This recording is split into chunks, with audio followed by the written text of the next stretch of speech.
আসসালামু আলাইকুম সুপ্রিয় দেশবাসী।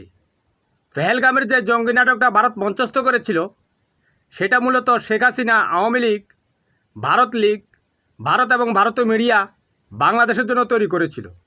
আপনারা জানেন 5 আগস্ট শেখ হাসিনার পুত্র সজীব ওয়াজেদ জয় ভারতের Republic TV, NDTV India, Hindustan Times সহ সমস্ত সংবাদ মাধ্যমে বলে দিয়েছে বাংলাদেশের তালেবানি জঙ্গি পাকিস্তানি চরমপন্থী সরকার ক্ষমতায় বসে গেছে। কিন্তু ভারত খেলাটা কীভাবে খেলতে হবে তাদের সময়টা নির্ধারণ করতে পারেনি।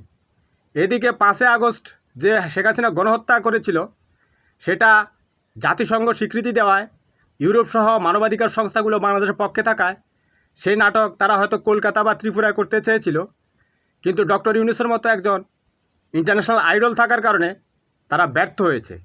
এ কারণে তারা জঙ্গি নাটকটা পেহেলগামে নিয়ে পাকিস্তানের উপর চালিয়ে দিয়েছে, পাকিস্তানের উপর হামলা শুরু করে দিয়েছে।